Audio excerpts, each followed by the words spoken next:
Alô, bom dia, consciência. Deixa eu botar o fone de ouvido aqui. Uma das coisas que eu não gosto de fazer é quando eu falo, ouvir depois o que eu falei. A gente grava, isso é uma coisa assim meio comum entre as pessoas. Que a gente grava e depois ouve a voz da gente e a gente acha desagradável. Cantando eu não tenho esse problema. Falando eu tenho sim. Deixa eu ver o que eu abro aleatoriamente esse livro do Osho aqui, Pepitas de Ouro. A natureza não é angústia, é estado de êxtase. Não é ansiedade, miséria, sofrimento. É amor, é deleite, é uma celebração constante. Nós resultamos desta natureza. Nós somos parte dessa natureza. Herdamos as mesmas qualidades em nossa consciência. Pois é, ó que bacana. Que bonito ler isso. E que lamentável, entender, notar o quanto eu me aborreço com softwares que nem esse computador aqui, por exemplo. Você vê, a gente tem que enfrentar as desavenças da vida, não é verdade? Eu, de repente, estou aprimorando o meu equipamento cada vez mais para computadores cada vez melhores, mais sensíveis, muito mais rápidos. Mas, de repente, o meu velho XP, sabe? Isso é uma conversa mais específica para quem entende de computador um pouquinho. Mas quase todo mundo entende alguma coisa, né? Garotas de 12 anos são feríssimas teclando. Na telefonia celular sabem configurar, desconfigurar, reconfigurar, isso e aquilo, né? Baixar, desbaixar, levantar e tal. E então eu fico pensando, meu velho XP, né, num computador velho que eu tinha aqui, eu gravava no YouTube ou no Ustream. Se eu colocar três câmeras, entende? As três câmeras aparecem, na hora que coloca as três, ela aparece no sistema, aparece ali na janelinha que tem três para você optar por uma ou outra. O computador dava defeito porque é velho, mas estava lá o meu velho XP, aí eu clico numa câmera, ela não é tão profissional assim, aí dá um blackout, ela some a imagem, aí aparece a imagem da próxima, mas é divertido e funciona. Aí eu pego, gasto uma nota para mudar o sistema aqui para um computador com o processador i5, com a placa ASUS, não sei o que, com essas especificações, a memória RAM de não sei o que, você vai ouvindo as pessoas te explicarem, não existe mais a possibilidade de você ir num local e como eu fui no Extra há anos atrás, inclusive deu uma zebra tremenda, então não sei qual é a vantagem. Eu fui no Extra em São Paulo comprar um computador, comprei, ele veio prontinho, levei para casa. Quando cheguei algumas semanas depois, eu tinha alergia ao cheiro dele. E aí vai convencer a loja de que você é alérgico, eles não vão levar em consideração. Né? Vai telefonar para Intelcom, que é, desconfio que é o nome, esse é o nome da.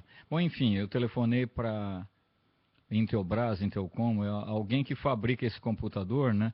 E você até conseguir falar com uma das pessoas lá dentro, meu Deus do céu. Quando consegue, você vai dizer que você é alérgico e está querendo descobrir que componente que eles têm que está provocando um cheiro insuportável. Aí você fala com sua irmã, não sente o cheiro. Fala com sua mãe, não sente o cheiro. Fala com seu pai, não sente o cheiro. Fala com a empregada, não sente o cheiro. Fala com a vizinha que entrou ali, não sente o cheiro. Ninguém sente o cheiro. Quer dizer, o Taza deve ser doido, né? O tal Depois que eu fiquei sabendo que eu tenho hiperplasia, o que é hiperplasia? Eu não sei o que é hiperplasia. Eu sei que eu tenho clareolfato. Eu tenho clareaudiência e clareolfato. Tem gente que tem clarividência. Eu tenho pouca clarividência. Também tenho, mas tenho pouca. Eu tenho visões, assim, enxergo coisas, né?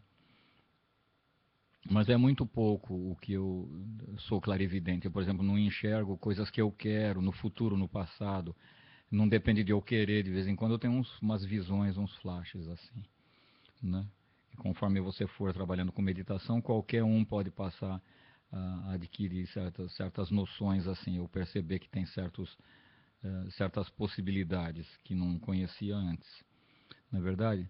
Mas então o meu velho XP funcionava super bem para aquilo que eu queria. Só que estava dando alguns problemas, foi ficando velho cada vez mais. Então, para transmitir para a internet era lento demais e também não sei se o problema era o computador em si. Ele está aqui do meu lado, mas está aposentadinho, né? E o outro novão está ali do lado. Eu estou quase ligando o velho para ligar, porque aí me funcionam as 3 câmeras. Eu posso trocar de câmera enquanto gravo e tal. Mas talvez, como diz o Ricardo, isso seja problema de configuração. Não acredito, mas talvez seja. Então, questão de ver, porque eles inventam máquinas, entende, aparentemente capazes, mas são umas estúpidas. Na realidade, entende, quem programa uma máquina é um cara que você não sabe se ele é mais ou menos estúpido ou mais inteligente ou não. Fato é que a máquina não faz absolutamente nada sozinho, como disse uma amiga minha outro dia. Depende de alguém programar. Então, se você programar, entende, que 2 câmeras não podem funcionar ao mesmo tempo, entende? E não explica isso direitinho para a máquina, ela vai identificar que não, tem 2 câmeras plugadas, então eu não vou deixar passar nenhuma. Quer dizer, é ridículo, né? Mas acontece isso. Eu ia falar a respeito do Freddie Mercury e das coisas que acontecem no rock, na música popular mundial, né? Eu tô me lembrando, acordei na cabeça com a tal da Rapsódia Boêmia, eu acho que é o nome dele, dessa obra, né? Eu, quando o Queen estava no auge, era os anos 70, né? Tinha um amigo meu, que era maestro também, e regia em gravações, gravava, e ele depois morreu de infarto, e novíssimo, né? Devia ter algum probleminha, né? Já congênito, talvez. E ele gostava muito do Queen, eu gostava muito dos Beatles, Rolling Stones bastante, Yes, Emerson, Lake and Palmer e Beatles principalmente. E ele era aficionado pelo Queen. Hoje eu sei por quê, entende? Porque ambos eram homossexuais. É mais um motivo para aquele meu amigo gostar do Freddie Mercury e do Queen, né? Vestidos de mulher de vez em quando, e com toda aquela pose e toda aquela pertinácia pertinácia não é palavrão não, toda aquela pompa, toda aquela sobriedade, toda aquela competência, toda aquela sensibilidade, toda aquela beleza e capacidade. Eu fico pasmo como esse pessoal tem capacidade de decorar a letra de música que eu não decoro uma das minhas. Aquilo que eu sabia antigamente dos Beatles, se eu já sabia, permaneci sabendo. Mas agora, com o avanço da idade, entendeu? Eu estou me tornando cada vez mais inteligente e cada vez menos memória. Não consigo decorar a letra de música. Então acordei com essa Rapsódia Boêmia na cabeça. Que é um negócio meio estratosférico, megalomaníaco, meio grandioso, assim e tal, né? E que fala muito da mãe dele ou de uma mãe em potencial, mas daqui a pouco fala de Bismillah, Beelzebub, Fígaro, Galileu e tal. Galileu Figaro, extremamente competente, blá blá blá, pop, blá, mas entende, é bom demais para ser verdade. E na realidade, se você for ver bem, eu estou me lembrando do Osho dizendo que rock and roll, dependendo do cara que faz, é muito bom para a saúde dele, porque joga merda fora, né? E na cara dos outros que assistem e ficam lá aguentando lixo, né? Tem muito grupo que eu não sei nem como é que pode, eu não sei nem como é que deixam. Tá certo que depois de tanto horror que aconteceu na década de 60 e 70 no Brasil, ainda nos 80 talvez, até um pouco, da repressão, dos assassinatos, da ditadura e da censura principalmente, a gente tende a não acreditar em censura. Mas, por exemplo, nos ashrams, que a gente sabe que existem, né? Por exemplo, na Índia, se um mestre vai começar a dar palestras, ele é muito natural na Índia, eu não sei o que eu estou fazendo no Brasil, né? Que na Índia é muito natural que um mestre, entende, abra uma casa como a minha, entende? Daqui a pouco está cheio de gente que vem visitar, entende? Ouvir você falar só porque não tem mais o que fazer e quer ouvir alguém falar e sentar aos pés de alguém, não importa quem. Na realidade, coisa que o brasileiro absolutamente desconhece e as religiões fazem questão que o povo desconheça, é que tem uma máxima, uma frase que retrata, é um sutra, retrata numa frasezinha só uma imensidão, entende? A frase é a seguinte: quando a entrega é verdadeira, o mestre não importa. Vamos prestar atenção naquilo que eu falei? Quando a entrega é verdadeira, o mestre não importa quem seja. Entende? Muitas vezes é importante para uma pessoa se entregar para um mestre errado. Se entregar é maneira de dizer psicológica, né? Por exemplo, se você confia em alguém, no sapateiro do lado da sua casa, entende? Que está lá fazendo, assobiando, esperando os filhos voltar para casa, a mulher cozinhando lá dentro, a comidinha para ele, ela ama ele e ele está ali, pá, pá, pá, martelando no prego em sapato, e você não sabe o que fazer com relação ao seu namorado e você confia nesse cara, entende? Se você confia, vai lá e pergunta: olha, o que que eu faço? É o seguinte, entende? Com a minha família não dá para conversar, meu namorado gosta de mim, eles não gostam do meu namorado tem vergonha de vir aqui, se ele quiser me buscar, minha família não gosta, blá, blá, blá, blá, blá, blá, blá, blá. E você, o que que eu faço? Entende? É um sapateiro, mas vai ver que ele é um divino mestre, e a gente não sabe, entende? Os mestres, a gente tem que ser, e ainda mais no mundo ocidental, que tudo isso é quase que proibido, né? Porque o mestre é só Jesus e o resto não, sabe? E o resto é resto. Mas como que o resto é resto? Existem 400 milhões de budistas, pelo menos no mundo, que adoram Gautama Buda. Hoje em dia nós estamos na aldeia global, fio. Entende? Não dá para você dizer que o único é Jesus e está acabado, entende? Você vai ter que empurrar para a latrina 400 milhões de pessoas. Agora, tem mais de 400 milhões de muçulmanos no mundo que gostam muito, adoram Mohammed. E para eles é o divino, é o máximo, né? Só que esse máximo, todo mundo tem que ter cuidado de dizer que Jesus é o máximo. Pode ser, é o máximo para você. Saiba disso, que é para você. Mas existem 400 milhões, não são poucos. Parece que existem 400 milhões de católicos, mas existem no mínimo 400 milhões de comunistas que não acreditam em Deus nenhum, nem em nenhum profeta. Aliás, é besteira deles, é mentira deles, porque eles acreditam em Karl Marx. Eles acreditam na Divina Trindade. O Marx, o Engels o Trotsky, né? É como o Osho diz, entender? É também uma Santíssima Trindade. Eles dizem que não tem Bíblia? Tem sim, chama-se o Capital. É a Bíblia comunista, chama-se o Capital. E tem o Alcorão, gente, a ser respeitado. Tem na Índia, tem o Bhagavad Gita. São milhões de indianos, hinduítas, hindustanos, hindus. Deve ser, eu não sei o nome exato da religião ali. São indianos, eles são hindus.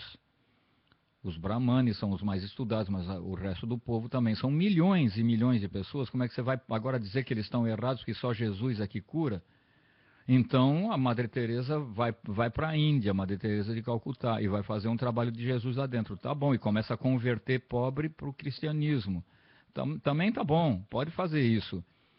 Mas não vai agora querer transformar 1,5 bilhão de indianos em gente que adora Jesus. Quem quiser, é direito meu. Eu gosto muito do Osho, por exemplo. Então eu falo, não vou. Eu lá tenho interesse em converter alguém, eu quero compartilhar. Se a pessoa curtir e quiser ficar sabendo mais daquilo que o Osho falou, formidável, mas eu não vou impor nada a ninguém. Né? Besteira isso. Então, eu amo Jesus, e agora? Eu amo Jesus e sou discípulo do Osho. E o que o Osho falou sobre Jesus é um negócio maravilhoso. Né? Não existe pessoa que tenha falado coisas tão maravilhosas sobre Jesus. De vez em quando ele é contundente também, dizendo que ele devia ser meio neurótico para ficar dando surra em figueira. Mas todo mundo é humano, até Jesus é humano. Ele revelou o lado dele. Ele mesmo dizia que ele era filho de Deus e filho do homem. Isso quer dizer que ele é carnal também. E também filho de Deus. Né? A única coisa que não sei se foi ele, porque aí eu precisaria ver no meu livro em aramaico. Eu tenho um livrinho das palavras de Jesus em aramaico. se ele realmente se considerava o único Filho de Deus. Eu não acredito que ele se considerasse um cara tão inteligente e sair dizendo que eu sou a verdade e você só vai atingir essa verdade por meu intermédio. Isso é fascismo, isso é mandar nos outros, né? Agora eu vou dizer, olha, o Osho, eu curto o Osho, ele falou coisas psicologicamente, ou Freud, entende? Tem gente que a Bíblia para eles é as obras completas do Freud, tudo por escrito, né? Nunca conheceu um ser humano. Entrou na faculdade e comprou 150 volumes das obras completas de Freud e estuda as pessoas através de página de livro e talvez pela internet. Isso não significa você conhecer uma pessoa. Uma pessoa não é um livro. Uma pessoa é um livro em si. Cada ser humano é um ser humano. Então, chamar a psicologia de uma ciência, pelo amor de Deus, eu não acredito nisso. Eu não posso acreditar numa psicologia que seja uma ciência exata. É uma ciência totalmente inexata. Totalmente inexata. Fala sério. A psicologia, uma ciência exata, é fascismo de novo. O fascismo sempre sai pela porta da frente, expulsa e entra pelas portas do fundo de alguma maneira, né? Então vai dizer, entende que só Jesus é que cura? Tem muita gente que acha, mas acha de uma forma tão exagerada, gente, que pelo amor de Deus, quer dizer, então agora, não. Tem gente que não vai ser operado, não vai no médico, né? É como aquela piada que foi contada. Não é uma piada, não estou gozando da cara de ninguém, é uma anedota, é uma história, né? Que o cara caiu caiu do navio, né? E o cara lá de cima do navio jogou uma corda com uma boia, falou, pega essa corda, pega essa boia. Ele falou, não, entende? Deus há de me salvar, eu não vou pegar corda nenhuma. Você está pensando que eu sou o quê? Que eu sou ateu? Deus vai me salvar, eu não vou pegar corda nenhuma. Né? Daqui a pouco ele começou a flutuar à deriva. Daqui a pouco um helicóptero passou para resgatar, jogou, pega essa corda aí. Não, eu não vou pegar corda nenhuma, você está me estranhando, meu? Deus há de me salvar. Você acha que eu sou ateu? Você acha que eu não acredito em Deus? Deus há de me salvar. E daqui a pouco um tubarão comeu metade dele, ele morreu sangrando ali, sem as pernas, né? E morreu ali. Quando de repente ele abre o olho assim e tal, ele vê uma figura de branco com asas, era São Pedro, se é que São Pedro tinha asas, né? Ou tem. E era São Pedro dando as boas-vindas, né? Ô, meu filho, você por aqui, já tão cedo, né? Ele falou, poxa vida, o senhor é São Pedro, mas o que eu estou fazendo aqui? Não, acontece que o senhor morreu, né? Mas como morreu? Eu acredito tanto em Deus, e Deus não fez nada? Como não fez nada? O cara do navio jogou uma corda com a boia, você não pegou. Aí veio um cara de helicóptero, entende? Jogou uma corda com outra boia, você não pegou. Poxa vida, acredita em Deus, mas pega a corda. Você acha que quem mandou o helicóptero ali? Foi Deus que mandou o helicóptero ali, você não pega. Você acha que o quê? Deus tem 2 dedinhos, vai te pegar e vai te botar na cabine do navio de novo, ainda vai te dar R$100 para você ir almoçar. Ah não, pera um pouco, né? Vai acreditar em Deus assim ali adiante. Tem uma história muito afortunada, que tinha um mestre que foi com seus discípulos ali na Arábia, né? Com 3 camelos, 2 discípulos e o mestre, né? E o mestre, quando foi dormir, tinha a tenda armada, os 3 camelos, e o mestre falou, bom, então eu vou dormir na outra tenda, vocês não se esqueçam de amarrar os camelos, né? E bom sono para vocês. Ah, pois não, né? E adormeceram os 3 e os camelos, babau, foi embora, né? Foram à deriva. De novo, à deriva. Acho que o título para esse vídeo aqui é A Deriva, vou colocar. Então, no dia seguinte, o mestre esbafoído vai lá, mas que diabo eu não falei para vocês, entende, para amarrar os camelos? Eu falei, mas a gente estava com preguiça, cansado, com dor no corpo, tão cansado, né? Ainda vai amarrar camelo? Você falou que Deus protege a gente, entende? Pensei que, né, Deus ia tomar conta que eles não iam fugir, né? Não, pera um pouco, não bota Deus no meio disso, não.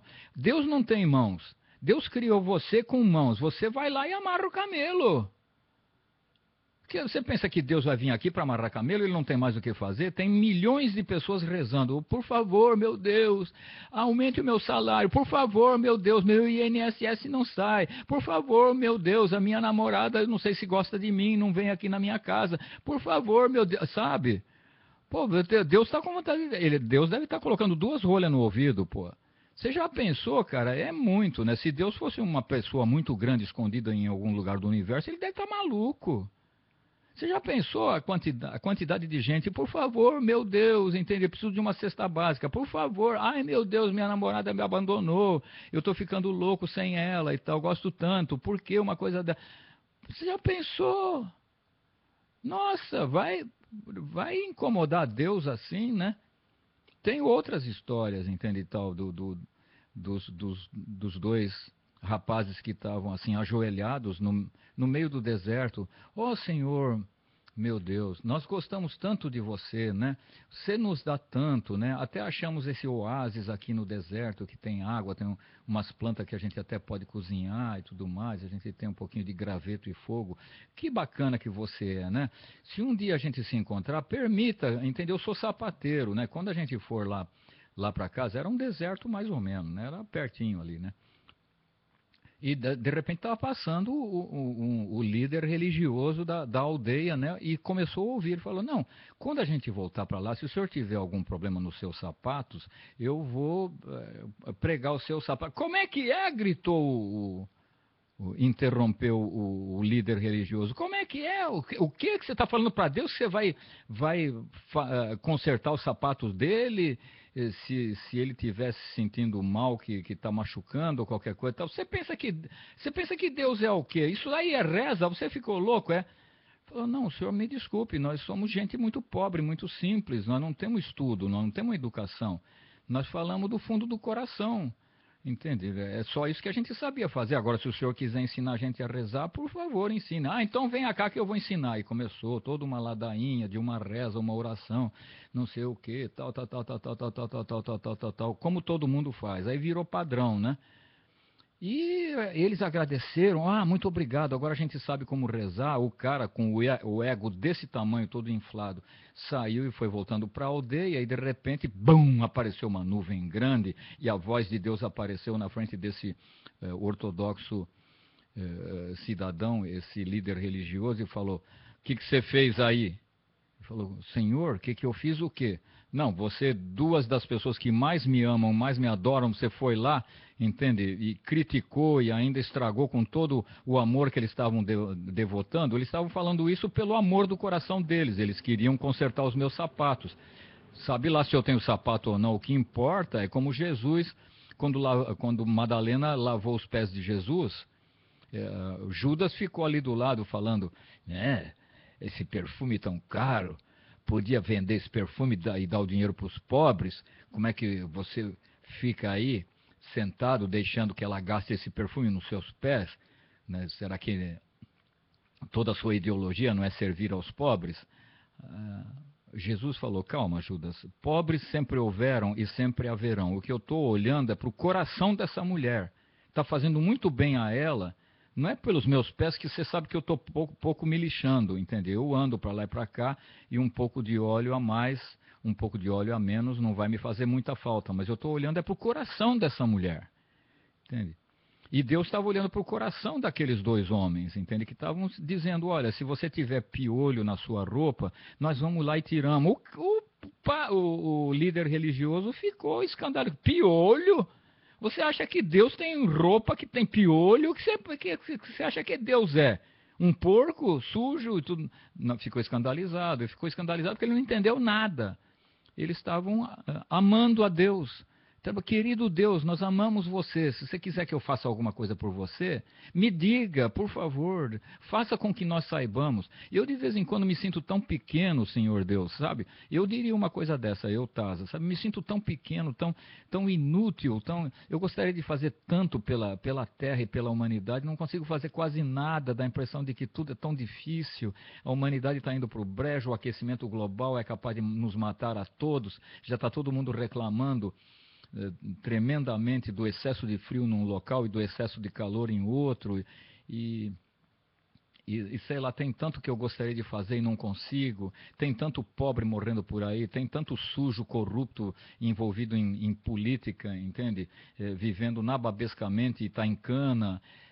Sabe, a gente fica assim que eu fico chateado de não saber o que eu posso fazer por você. Eu tenho um anjo da guarda, eu às vezes não consigo associar o que ele me fala com a sua realidade, com o fato dele ser um emissário, o meu anjo da guarda ser um emissário seu.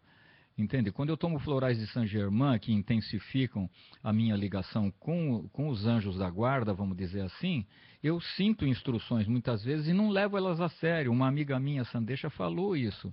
Então, se você pudesse às vezes falar mais claro, eu sei que o Miten falou, entende? Que Deus fala muito baixinho, ele quase que só sussurra a verdade dele. E a Bhagawati, uma amiga minha, da Fundação Osho, ela me disse que Deus não só fala baixinho, como fala uma vez só. Isso eu já descobri, entende? Eu recebo essas instruções uma vez só e não adianta pedir para repetir. Eu entendi. Eu entendi. É engraçado que isso aconteça na minha psique, mas é na minha mente. Mente é diferente de psique. Psique é a alma, né? Na realidade, eu às vezes... Não é que faço o que não entendo, Senhor Deus, é que eu não levo a sério, entende? Às vezes me parece tão simplório, né? E tal, você está com um problema X, faça Y. Eu ouço esse faça Y, né? Você está com um problema terrível com uma mulher, arrume uma outra. Quer dizer, me parece, eu não levo a sério instruções dessa, sabe, certas instruções, como se não fosse verdade. Ou como se não fosse funcionar, como se, né? E na realidade talvez funcione, quer dizer, se é um sussurro que eu ouço muitas vezes, né, de comer mais chocolate, ou quando eu estou assim, me sentindo muito desagradado, entende, por causa de problema amoroso, entende, comer bastante nabo branco, a minha mente não consegue imaginar o que cebola e nabo branco tem a ver com chateação amorosa. Então não boto em prática porque a minha mente não consegue compreender. E como eu sou muito mental, bom, enfim, eu estou fazendo terapia pública, não posso falar muito a meu respeito, só um pouquinho, né? Mas eu de vez em quando me sinto tão pequeno, querido Deus, eu não sei o que fazer por você e não sei o que fazer para ser um ser humano melhor. O Osho diz que eu não preciso me tornar um ser humano melhor em absoluto. Isso é uma coisa muito yogi, né? O Tantra, por exemplo, quer que você seja você mesmo, que você já é perfeito como você é, não tem que melhorar nada, né? E daí as melhoras acontecem, porque você relaxa, você não quer se modificar. Agora tem gente como eu, entende? Que está sempre brigando para mudar, eu quero fazer alguma coisa, eu preciso de técnicas. A pessoa do mundo da meditação, a pessoa do mundo do amor não precisa de técnica nenhuma. Através do amor, ela se realiza e vai chegando lá. Mas a pessoa do âmbito da meditação, a pessoa do âmbito da meditação, deixa eu ver se está tudo funcionando ali. A pessoa do âmbito da meditação, ela precisa de técnicas, ela não se contenta só com esperar ser paciente, receber amor, amar. É diferente para a pessoa ligada à meditação. Por isso que os meditadores, os grandes meditadores, grandes guerreiros se tornaram meditadores, como Buda. Buda era capaz, antes da iluminação, de cortar o pescoço de uma pessoa com uma espadada. E ele mesmo dizia para todo mundo, ainda sou capaz, mas agora eu sou um iluminado. Não vou matar ninguém, não posso, não quero. É um direito que me assiste. Eu não quero, prefiro a morte, entende? Bom, eu não sei se eu faria a mesma coisa que Buda, se é que ele disse isso mesmo, né? Eu prefiro a morte do que ser morto. Eu acho que não, o Osho diz diferente, entende? Você tem que amar todos os seres humanos, mas amar a si próprio também, né? Então, claro que se eu tiver uma arma e um leão for me atacar, ele, coitado, está com fome, eu vou deixar? Não, eu dou-lhe um tiro, né? Dou-lhe um tiro certeiro e mortal, se possível, de preferência, né? Bom, são 11 horas da manhã do dia 19 de março de 2014 e eu vou cuidar de mim mesmo um pouquinho, comer alguma coisa e me preparar para o próximo vídeo. Um abraço, até mais. Muito obrigado pela atenção quem esteve me assistindo até agora, tá? Obrigado.